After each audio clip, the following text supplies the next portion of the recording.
சிம்ம ராசி நண்பர்களே, எல்லா நேரத்திலும் எல்லா இடத்திலுமே தலை வணங்காத ஒரு ராசி சிம்ம ராசி. அப்போ நீங்க என்ன நினைக்கிறீங்களோ அதை தான் செய்துட்டு இருப்பீங்க. யாரை பத்தியும் கவலைப்பட மாட்டீங்க. உங்களுடைய தன்மானத்திற்கு ஒரு இழுக்கு வருகிறது என்றால் அந்த இடத்துல நீங்க இருக்கவே மாட்டீங்க. யாருக்கும் தலை வணங்கவும் மாட்டீங்க. சரி, இந்த வாரம் நீங்க எப்படி இருக்கணும்? என்னுடைய அறிவுரையை சொல்லிடுறேன். ஞாயிற்றுக்கிழமை, திங்கட்கிழமை ரொம்ப கவனமா இருங்க. புதிய முயற்சிகள் வேண்டாம். வெளியூர் பயணம் வேண்டாம். இயந்திர பணியில் கொஞ்சம் கவனமா இருங்க. யாரையும் நம்பாதீங்க. யாரோடும் வாக்குவாதங்களில் ஈடுபட வேண்டாம். அது உறவாக இருந்தாலும் சரி, நண்பராக இருந்தாலும் சரி, எவராக இருந்தாலும் வாக்குவாதங்களில் ஈடுபட வேண்டாம். ஞாயிற்றுக்கிழமை, திங்கட்கிழமை கொஞ்சம் கவனமா இருந்துக்குங்க. செவ்வாய்க்கிழமை, புதன்கிழமை பார்த்தீங்கன்னா அந்த 2 நாட்களுடைய நெருக்கடிகள் எல்லாம் விலக ஆரம்பிக்கும். பெரியவருடைய ஆதரவு கிடைக்கும். நீங்க என்ன வேலை செய்யணும்னு நினைச்சீங்களோ, ரொம்ப நாள் திட்டங்கள் இருந்ததோ, அதையெல்லாம் நிறைவேற்றி கொள்ள முடியும். முதல் 2 நாட்கள் தடை ஏற்பட்டிருக்கும். அந்த தடை உடைந்து இந்த செவ்வாய்க்கிழமை, புதன்கிழமை உங்களுக்கு யோகமான நாட்களாக இருக்கும். வியாழக்கிழமை, வெள்ளிக்கிழமை பார்த்தீங்கன்னா வியாபாரம், தொழில் எல்லாம் சுபிட்சமாக இருக்குங்க. கையில பணப்புழக்கம் இருக்கும். வியாபாரம் அதிகரிக்கும். உத்தியோகத்துல நிம்மதி இருக்கும். நிம்மதி தானே முக்கியம்.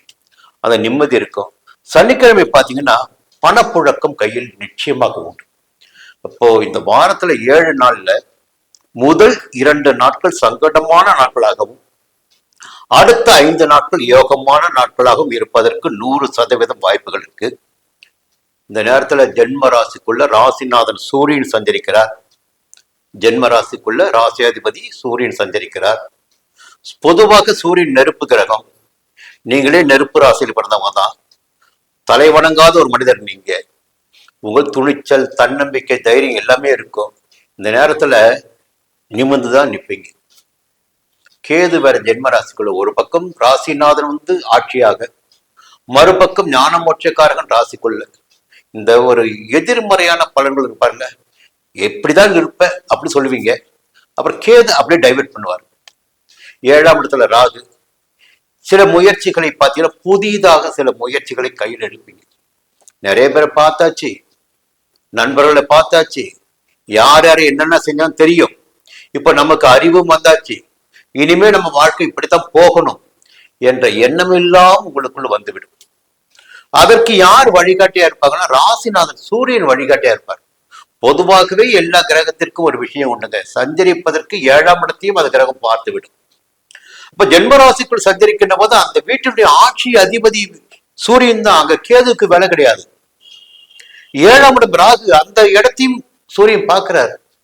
அப்போ செல்வாக்கோடு வாழ்வதற்கு என்னவெல்லாம் வழி என்று கண்டறியக்கூடிய நிலை இப்பொழுது சிம்ம ராசினருக்கு ஏற்படும். அடுத்து பாத்தீங்கன்னா ராசிக்குள்ள பாத்தீங்கன்னா சுக்கிரனுடைய சஞ்சாரம் 2ஆம் இடத்திலும் 3ஆம் இடத்திலும். இந்த 2 இடத்திலும் சுக்கிரன் சஞ்சரிப்பது என்பது ஒரு யோகத்தை உண்டாக்கும். பணப்புழக்கத்தை ஏற்படுத்தும். கணவன் மனைவிக்குள் இணக்கத்தை உண்டாக்கும். அன்பினை அதிகரிக்கும். புதிய பொன் பொருட்கள் வாங்க முடியும். அந்த நிலையில சுக்கிரன் ஏற்படுத்தி கொடுப்பார். புதனுடைய சஞ்சாரமும் இந்த வாரம் உங்களுக்கு சாதகமாக இருக்கு. வெளியூர் பயணம் ஏற்படும். சிலருக்கு புதிய ஒப்பந்தங்கள் கிடைக்கும். வேலைகள் கிடைக்கும்.